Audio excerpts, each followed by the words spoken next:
Welcome everybody to the Community's Wellbeing Overview and Scrutiny meeting, today the 17th of March 2021. Present today are myself, Councillor Glenn Harrison, who will be chairing the meeting, Councillor Bernadette Parkinson, Councillor Tim O'Kane, Councillor June Harrison, Councillor Judith Addison, and do we have Councillor? Yes, Councillor Kath Pratt. We also have co-opted members Bernard Dawson. Also present to report to this committee are Kirsten Burnett, who's the chair of the Community Safety Partnership, and Inspector Steve Rides from Lancashire Police, also Councillor Jenny Molyneux, the portfolio holder. Do we have any apologies for absence? Apologies.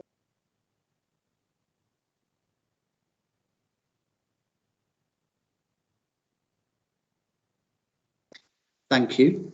Are there any declarations of interest and dispensations? No indications made. Okay. So, at the minutes of the last meeting, I'd like to propose those as a true record. Could I have a seconder for those minutes, please? Bernadette Parkinson. All in favour that those minutes are a true record, please indicate. Okay, those are moved as a true record. Okay, so moving on to agenda item 4, which is the Community and Safety Police and Crime update. I'd like to invite Kirsten Burnett and Steve Rides to report, please. Chair, if it's okay, I'd like to just speak to presenting the report, if that's okay. It's my portfolio. No problem at all. Thank you. I'm pleased to present this report from our Community Safety Partnership. This outlines the Community Safety Partnership is taking to tackle crime and reduce reoffending while while much of the work on the ground is led and carried out by the police. The Council has a role in bringing its services together with relevant partners who understand and can address the needs of the borough across many themes. We work within County and East Lancashire Community Safety Partnership networks, and the Hyndburn CSP is focused on environmental crime, violent crime, acquisitive crime and youth-related crime. The task and finished approach now used at the CSP should ensure that we pull together the right people to work effectively to real issues and deliver outcomes with different agencies, coordinating partnerships, coordinating their knowledge, resources and enforcement powers.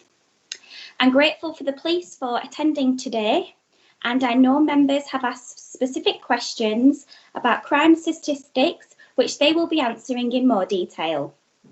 I'd like to take the opportunity to place on record my thanks to everybody who contributes to the CSP, and also to note the contribution that the late Councillor Tony Dobson made during his time as Chair. Thank you, Chair. Thank you, Councillor Jenny Molyneux. I believe we're now over to Kirsten Burnett and Steve Rides to summarise the report.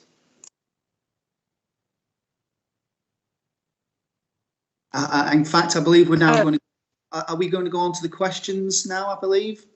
So for the you may have received advanced questions, but for the benefit of those that may be watching on YouTube, I'll read the questions out if I may, and then you answer in turn.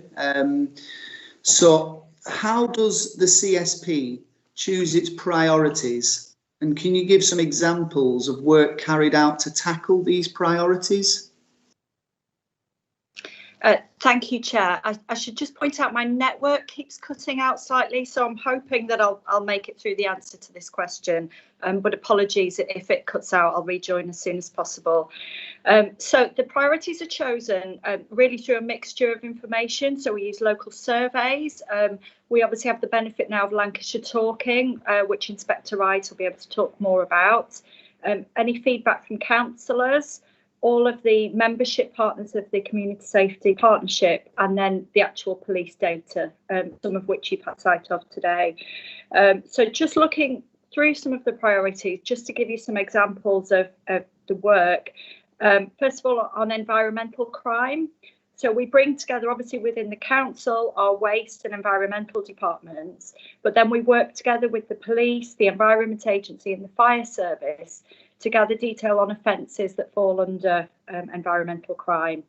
So as a result of this work, the partnership's issued several fixed penalty notices for fly tipping and community protection warnings for deliberate fires, and also noise issues that emanate from residential and commercial premises. We've been very successful in finding owners of empty buildings as well that are being misused for environmental purposes. We've also mapped our locations and overlaid those with other crime and disorder issues. So, and that's really helped in being able to prosecute repeat offenders. The next one I'll move on to is violent crime. So this covers things like domestic violence and also street violence. So there we bring together people that deal with nighttime licensing. It also covers group violence involving knives. We fund localised interventions for domestic abuse. Namely, we have an independent violent advocate and caseworker, and it includes safe houses and a release pack for those with immediate needs who are fleeing domestic violence. We work with registered social landlords in enforcing tenancy conditions where violence is used, and we provide the police with relevant information to assist prosecutions. And we're in the process of creating a new domestic violence forum with key delivery partners, which should ensure that we provide a really good wraparound service for the victim. The next area is acquisitive crime. We have a very successful task and finish group on this with multifaceted partners from the voluntary, private and public sector. In Hyndburn, we have a cohort of people who enter the town centre to both aggressively beg and steal from both people and shops. And often those cohorts are drug and alcohol dependent. The group shares information about each individual across all work streams and are able to assess the risk and threat to offending. They can then work with offender managers and the shops involved to protect and prevent further crimes. We have a radio system with our key retailers that are vulnerable to ASB and theft in order to share details of offenders in the locality. And the police manage a complex and very successful operation named Operation Broadway in the town centre. And then finally, youth-related crime. We have a youth panel in Hyndburn that has cross-cutting partners from statutory and non-statutory partners and the private sector, which looks at location, offender and victim, and conducting precursor interventions to thwart potential criminal behaviour in young people. We fund outreach programmes, and we have a localised directory of local services. Partners in this include Child Action Northwest, and we work with NEET students, so that's not in education, employment or training. We also work with LCC trading standards to tackle underage sales. Children's and Families Wellbeing Service, Drug and Alcohol Services, Onward Homes, Accrington Stanley Community Trust, Prince's Trust, Leisure Services, etc. So I think that shows the range of partners that we bring together when relevant. And we also work with a Pause for Thought programme, and this programme works with young people aged 10 to 14 who live in East Lancashire and are at early risk of getting caught up in antisocial behaviour, crime and violence, and who struggle to regulate their emotions. So it works closely with them. So that's the response to that first question. Thank you very much, Kirsten. Moving on, and just for the benefit of those in the meeting, I will open up to the committee for further questions at the end of these questions that I ask. So you will have the opportunity to ask questions after the advanced questions. So regarding the number of police officers and PCSOs in Hyndburn, the report lists the number of officers operating in Hyndburn. How does this compare to previous years?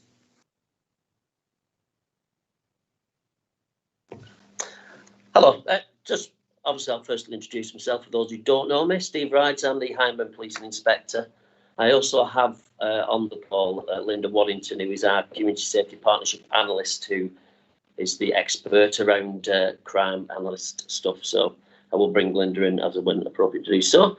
So with regards to number of officers operating in Hyndburn, this has been consistent for the last 2 to 3 years since we introduced the modernisation programme. That programme was where we looked at 3 key areas of policing around engaging communities, problem solving and targeted activity. Previous to that, we had pretty much been taking on a lot of pretty much everything within the borough, but it's really focused our attention on the true neighbourhood policing way. So that's why that was done. We did lose some officers on the team around that, but we are more focused in what we do. So there is consistency in the numbers, and there is no plans to change those numbers currently. In terms of vacancies, the second part of this question is around how many vacancies, if there are any vacancies, are they filled? We do have vacancies in the PCSO portfolio currently, but only 2, and there is recruitment campaigns ongoing, and they will be filled. It's quite a big turnaround at the moment around our PCSOs because a lot of them are coming in and then joining the police. So we're keeping them to backfill, which shows the good calibre of people we're getting in, to be fair. So CBM wise, that's the police officer side. They've been consistent for quite a long time. Some really good experienced officers. And like I said, the PCSOs, we do get vacancies quite often where we will just then fill them with the next set of recruits. The next one is asking around, have there been reports of the national drive to recruit 20,000 new officers? How will these be reflected locally, both Lancashire-wide and specifically in Hyndburn? As much as I'd love to answer this question, I am not in a position to. That is something for the PCC, who will work with our Chief Constable on that. So I would advise you maybe to refer that into the PCC's office and circulate the response post this meeting. And again, the same around the recruitment drive, around restructuring of neighbourhood policing in Hyndburn. There is no plans to change the numbers in Hyndburn in terms of numbers going forward from the neighbourhood policing team. Obviously, the recruit of the new officers will be spread across a number of portfolios, the investigative world, on response, etc. So, as I said, the PCC and the Chief Constable made those decisions going forward. I think that's the question 2 answered. No, thank you very much. Okie dokie. The report shows crime numbers are reducing in most categories. Why do you think this is? I shall bring Linda in on this one, if hopefully she will be able to. Yes, good morning everybody, Linda Waddington, I'm the Partnership Analyst.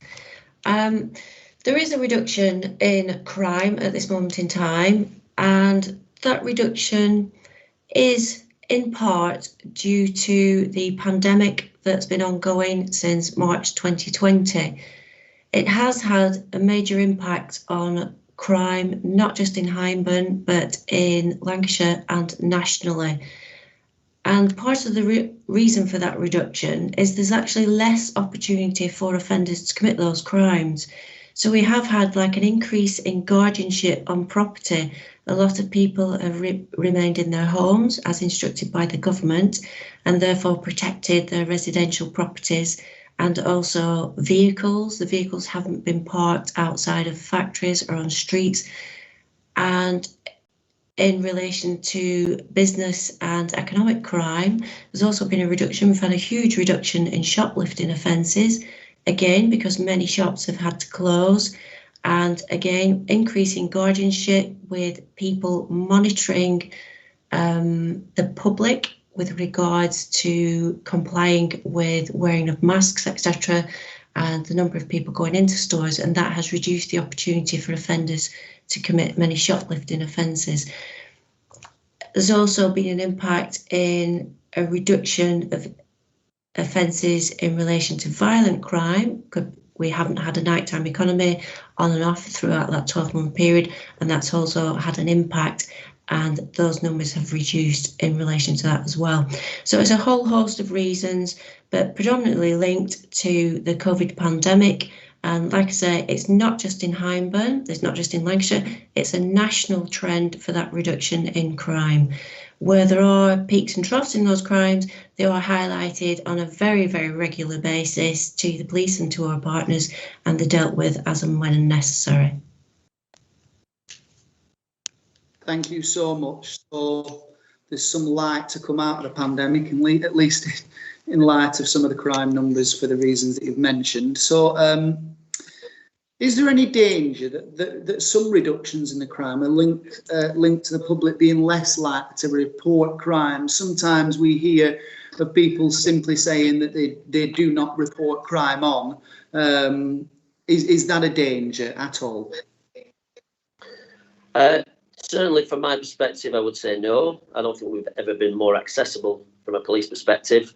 Obviously, we've now got online reporting. We carry out numerous campaigns around advertising for action fraud, for example. I know there's been a lot of telephone scams, so there's a lot of diversion or navigation to the action fraud line for people.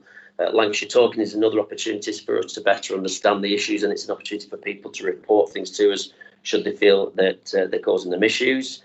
We are being very visible, specifically around the pandemic, so very accessible on that side. Social media streams, you'll have seen a number of encouragement around domestic violence, and again, like linked to campaigns. So I don't personally feel there has been any reduction in terms of people wanting to or being able to report crime at the moment.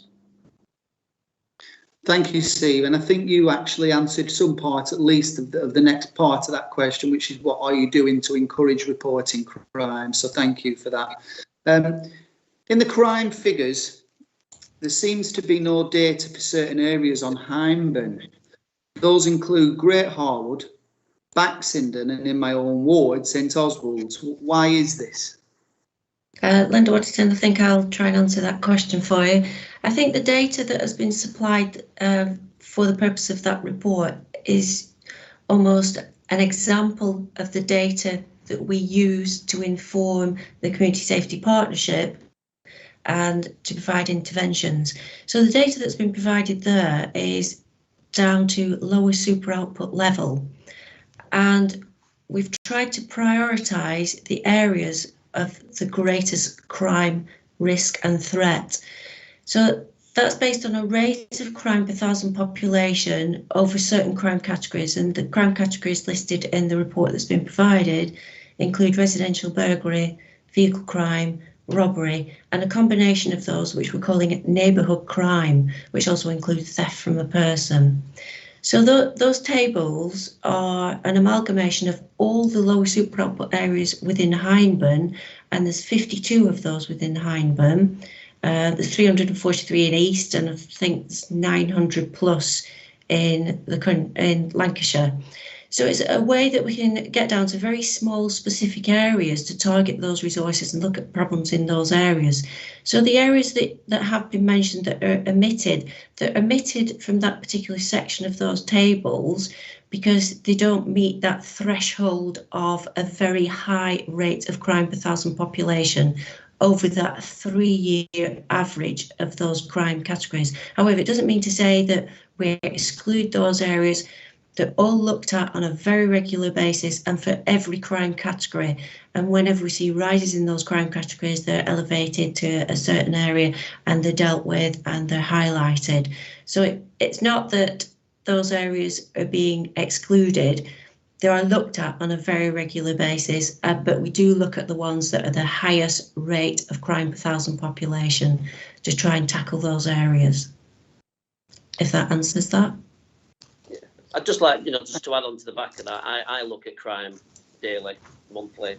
We have a product called Power BI, which highlights our top repeat locations, offenders, victims, suspects. So that's something I do daily and will put resource to risk. So if there's an area and a pattern that is emerging, then that's where my resource goes. And also that's interlinked with our response teams, who are the 24/7 teams, and other resources such as our burglary team, etc. So, I can reassure you that if there is an issue, it is picked up very quickly and is dealt with very quickly. A very recent example is we had a number of breaks in the town centre, and through some local intelligence and some additional visibility or plainclothes visibility, as it could be deemed, we identified the offender. He was locked up and went to prison. So, just to reassure you, that is something we'll look at across Hyndburn. Thank you. Obviously, we know that the new police station, fantastic, has moved. And I also know that the challenges that Accrington Town Centre or any town centre faces, perhaps with higher crime levels in those areas. Has Accrington Town Centre crime reduced at all since the police moved to Broadway? It's very difficult to quantify that because the town centre doesn't have a specific beat code that we can nail our hat on in terms of numbers. However, I sit in the office in that station, and yes, naturally, it will have had an impact, certainly on shoplifting and some of the aforementioned stuff around the beggars. We have Operation Broadway, which is specifically linked to the town centre, where we risk assess each individual who's causing us problems. They're then fed into our acquisitive crime meeting, where there is support put in place to try and find out the root cause of their offending.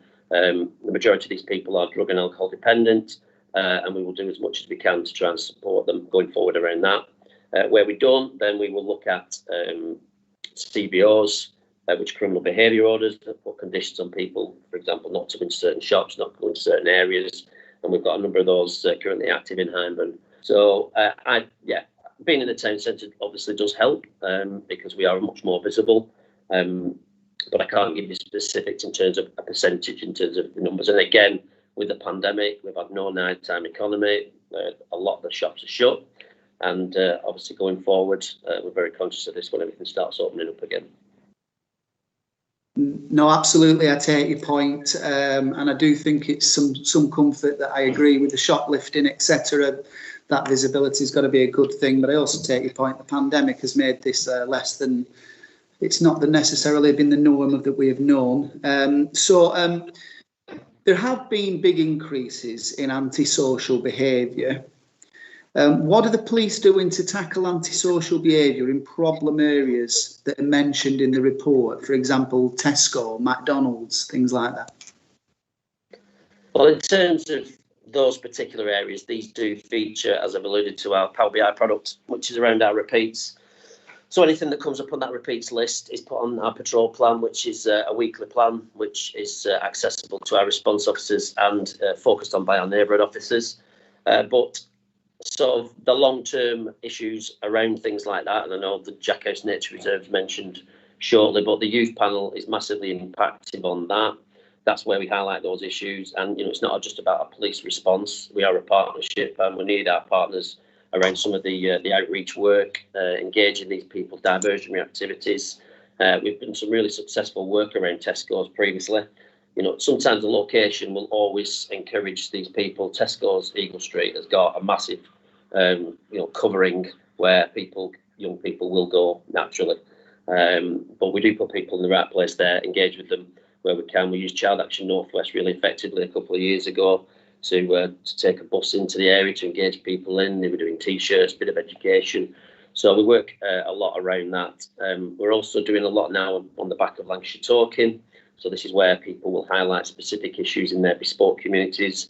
And I will then ensure that my team are responding to those particular hotspots, being in the right place, but then sending a message out to those residents to let them know they've been there and that we are listening. And it's a really good tool that I have championed and piloted. And again, I know this is a question later on, but Lancashire Talking does also direct us in terms of where we need to be. So we do a massive amount of work around ASB and, like I say, a lot of partnership working. We also got a bid for the town centre radios so that a lot of the shops and businesses could actually communicate with each other. That works, twofold. One around potential shoplifters who are going into some of the businesses that then they will obviously not let them in, but then notify some of the the shots that these people are out and about, and it's a direct link into the police as well, but also around some of the social behaviour stuff where, again, Tesco's will link in with McDonald's, etc., just to let them know there's perhaps a group on the way. So it just helps fend them off a little bit, and that's again in tandem with my local team. I don't know if there's anything more you want to elaborate on that point. No, thank you so much. I don't know, one would imagine as well that wherever there's free public Wi-Fi, you're probably going to get youths turning up with the smartphones as well. But it is, as you've briefly alluded to, Jackhouse Nature Reserve in Oswald Twistle. Those are the more obscure areas. So what sort of, are there any sort of, what do they do to address areas in such Jackhouse and the more obscure areas? Well, we had quite a bit of a problem last summer around Jackhouse, Kemp Delph, the Hermitage site off Hermitage Road, the old paper mill, where we're getting a lot of youths congregating.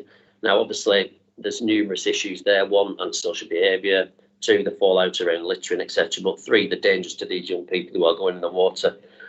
We did put a POP in place, which is around problem oriented policing, which is our partnership approach to problems, called What Lurks Beneath. So I instructed our diving team to come actually and go into Kemp Delph and do some videoing of actually what is under that water. That forms part of our education going forward, which we are going into the schools now they're all back as summer is upon us, just to highlight the dangers of going into water, etc. But also the impact on, you know, your walkers and sort of these areas where, you know, we want people to enjoy from a leisure perspective. We do patrol them as and when we're required. I have input Section 34 dispersal powers when required as well last summer, which is where we can give people direction to leave if they're causing antisocial behaviour. So I will use that power appropriately as and when, and I did that a number of times last year, which does have a real impact. And again, I think there is some responsibilities sat around the council and LCC around some of the signposting and some of the other stuff that can be picked up. It's obviously not just a police issue, that, but I think we did quite a lot of work last summer, and it's certainly on the forefront of our mind going forward, especially as lockdown is released. Thank you, Steve. That's brilliant. Yeah, I mean, with regards to Kemp Delph as well, I think some of the challenges are that the folklore that goes around about jumping off the top rock that people's even grandparents had done before them, but we know what's buried underneath there. And I've worked on myself on such projects last year, particularly. I think we had a heat wave at the beginning of lockdown, and I know that was an frequented. So what's been the public response to the In the Know system? And I know you briefly mentioned how you've promoted that, but what has been the public response to the In the Know system? Well, In the Know's been around for a number of years now, but Blanks You're Talking is a bolt-on to that service. So, probably the biggest change in terms of how we engage with the public in 10, 15 years from the constabulary. The public response to it has been really, really good. We were lucky enough to pilot it in Hyndburn, so we've been running about 12 months with it now. We've got 16% of households signed up in Hyndburn at the moment, which, as you can imagine, gives us a real good opportunity to engage with people. We've carried out over 3,600 surveys with people, where people have the opportunity to tell us what are their real bespoke issues within that community area. And on the back of that, we will then do that problem solving, that targeted activity. There is a secure way of replying to officers who are on the area in terms of the problems that they're having. And also, once we've identified the issues and the locations, because there's opportunities to actually put hotspots on a map, which tells us exactly where antisocial behaviour, for example, is happening. It's all right saying, yeah, it's happening in my area. Well, they then get an email to say, well, exactly where on this map is it happening?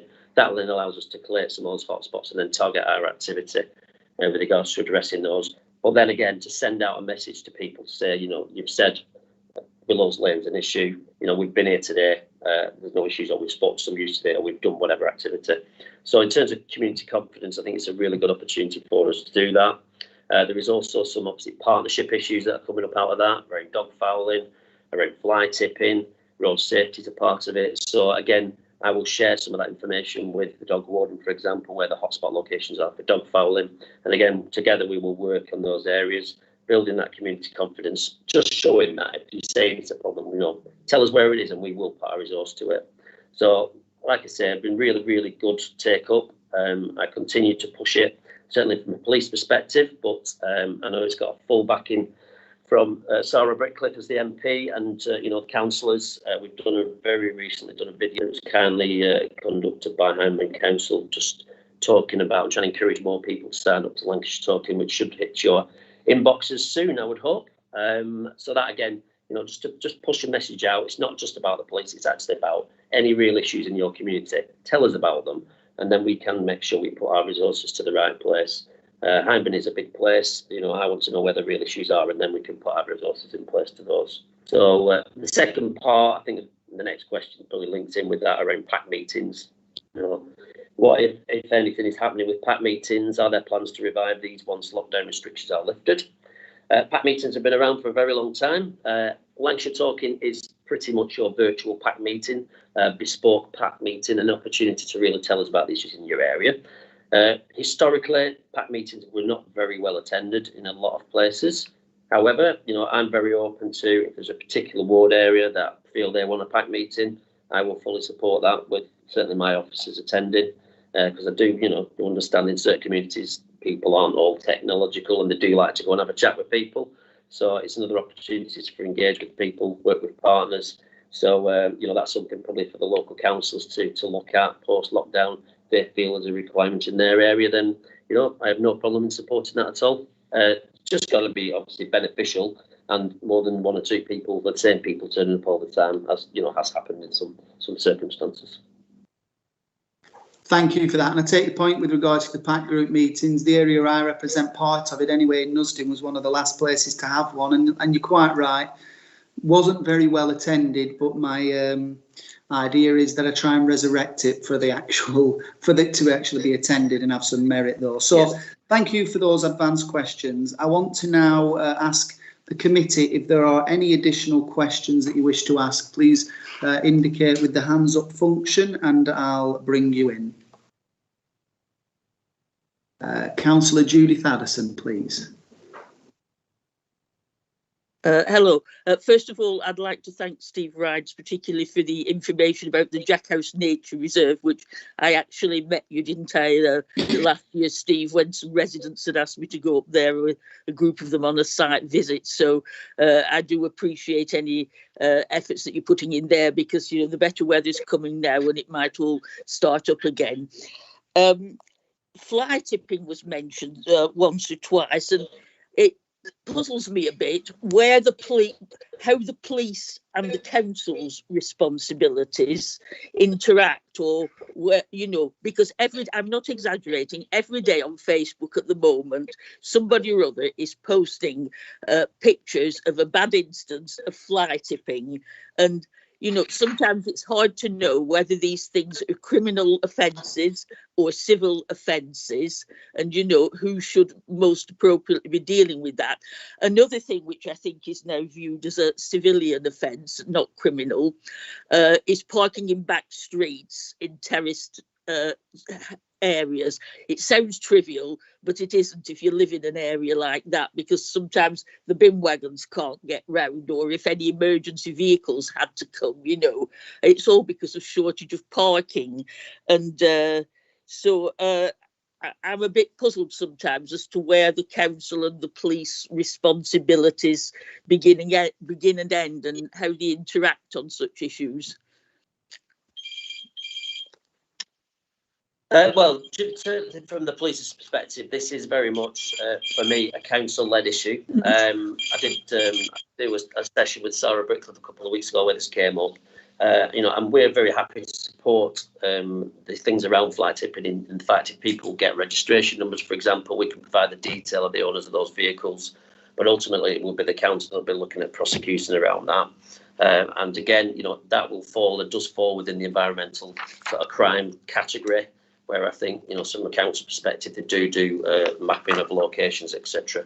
Obviously, I can't comment too much on the council side because I don't really have much involvement in that, but I think Kirsten might want to add. Yeah, I suppose just to add to that, I mean, the approach that this CSP is taking around having these sort of really practically focused task and finish groups, it's evolving. So some of the crime areas that are listed are further along with that approach than others. But environmental crime is very much a task and finish group that we're looking at really strengthening and having all the right people around the table. So not just from the different council services that obviously get those reports, but making sure that strategically we're able to kind of map where they're happening, and look at what what further interventions really the community safety partnership can help with. So I say it's clearly picked up by the council as an operational issue as reports come in. But just to reiterate really what Steve said, that it's having the right information then to be able to take action. But it's partly why we're taking this task and finish approach, so we can really focus in with partners on trying to tackle some of these really kind of difficult issues to solve. Yeah.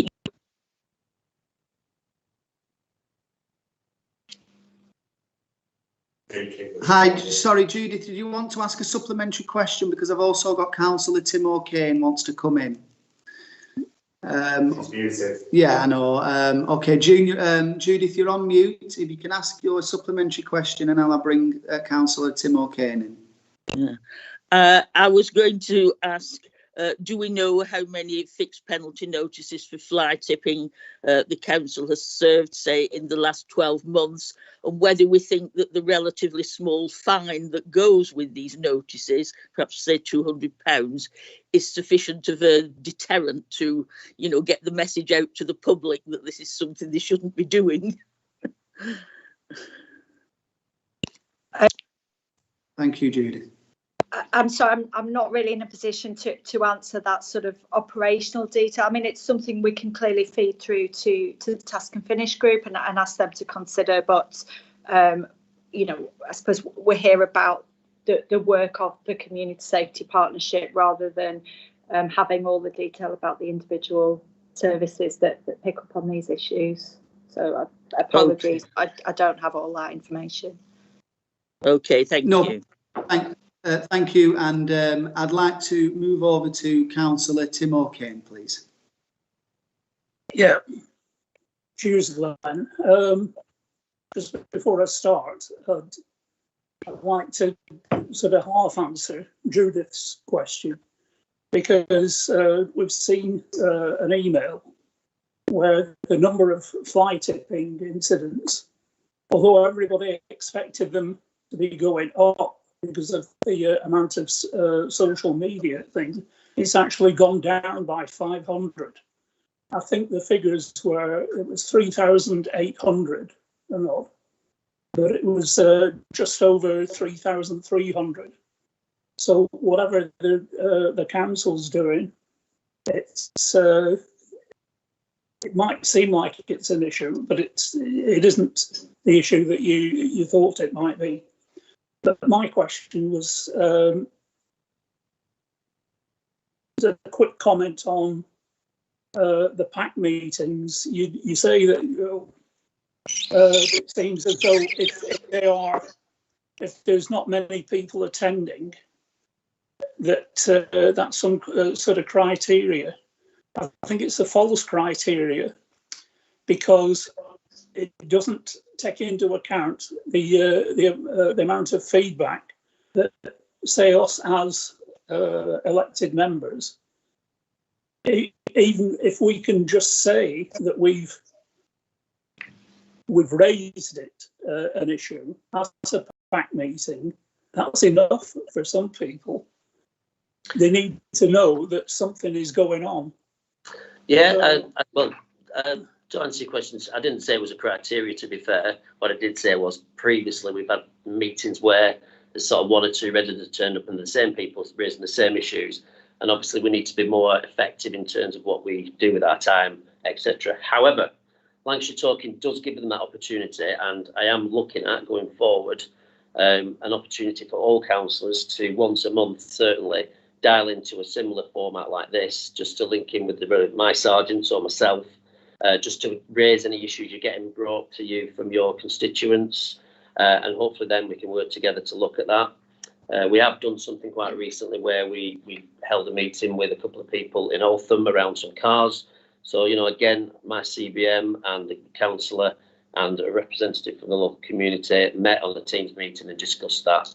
So, you know, there's many different ways that we can talk about things. You know, I am and my team are accessible to any issues at any time that you wish to raise with us. Everyone's got my email address as well from a council perspective. So please, very happy to take any concerns you have that you want to raise through residents. But, you know, you know, if the PAC meetings suit the community, then that's fine. You know, I am willing to support those. It's just dependent on the area and what other things are available, sort of format-wise as well. Yes, I was concerned about the police approach to data sharing, because one thing that put me off the initial rollout of you know, the talk side of things was, yeah, I joined in with it straight away. I responded to something, but what I got back was a list of social media things where I hadn't to mention it unless I got sort of clearance. Now that is a big no-no for me, because if I'm trying to keep within the law as I see it, whether I'm right or not, it's a deterrent from actually doing something. I'll give you a specific example. Somebody's seen in an area and the police want to know about this person. And it tells you not to put it on Facebook. Now, my friend network in Clayton, it covers just about every street, and it's the quickest way to actually contact, you know, the whole neighbourhood if need be. And if that's their preferred way of communicating, I mean, we do have people now, if it's not on Facebook, they just don't believe it. And on a separate thing, you know, to sort of help you with the issues to do with reporting and this, that and the other. One of the things I found helpful as a councillor is the use of Google Earth. Now, everybody that's got a laptop or a mobile phone, they've got access to Google Earth. When you're looking for, you know, you want an officer wants a good description of a specific location, it's a lot easier with doing it by Google Earth, because you can actually point to the you know, the actual area. If you say that somebody's reporting constant dog fouling or what area, Google Earth, you can do it. Yeah, we utilised it. Sorry, go on. Right. Go on. Sorry, just because I want to make progress, I just want to make sure that we ask a question as opposed to a statement. I'm really sorry, I don't want to sound abrupt, but I'm mindful of everyone's time. So if there's a question, okay. Well, we'll get to the question bit then. This 11.6% of suspects who are under 18.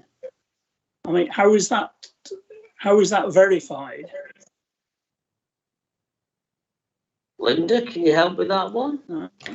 I can try and assist with that. That report wasn't compiled by myself. That report was compiled by the Violence Reduction Network analyst over at headquarters, who's compiled profiles for each of the 14 areas within Lancashire, and she's looked at all of the offender data and suspect data that we have available and obtained those figures. So if there are any questions, I'm afraid that would be a very specific one that we'd have to forward on to that particular analyst over at headquarters, who's part of sort of a different section of the Violence Reduction Network. Okay, thank you. Are there any other questions from members?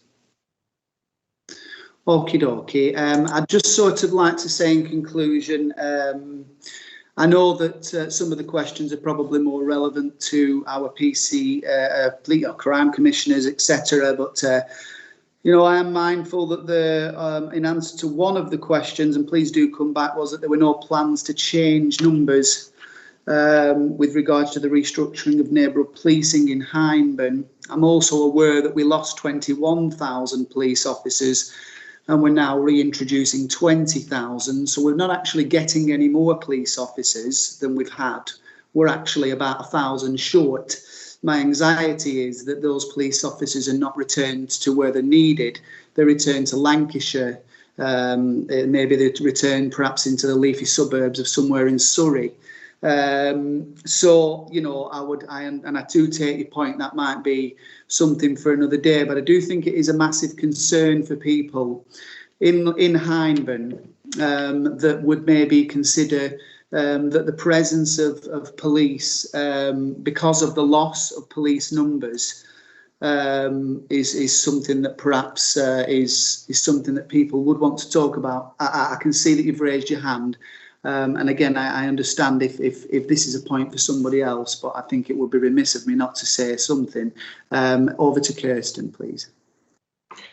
Yeah, so it's myself. I mean, I don't know what the plan is around the distribution of new officers coming into Lancashire, and you know, as I've alluded to, that is totally down to the PCC and the Chief Constable. What I am aware of, there will be an increase in officers in East Division, some of whom cover Hyndburn. So there will be an increase in officers patrolling Hyndburn, not necessarily sat within my neighbourhood policing team. And there'll be people who are sat in investigative roles, supporting child criminal exploitation and all the other stuff that goes around as well. So I'm certainly not saying there is not going to be no increase at all in Hyndburn. There will be, but not necessarily potentially for my team. But again, I don't know that, and that's something that I'm sure is still being talked about and talked through. And you know, fully agree with you in terms of, you know, visibility, numbers in Hyndburn. That's what I will and always do push for, as every area does. So hope that answers a little bit, certainly from my perspective. Thank you very much, and I really appreciate your feedback this morning. If there are any recommendations any member wishes to put forward, please do indicate. And if not, I'd like to thank Kirsten, Steve and Councillor Jenny Molyneux for your time today. Thank you. Thank you. Thank you. Okay, everybody, I believe that's the end of today's meeting, and I would thank everybody for their participation. Have a great day. Thank you.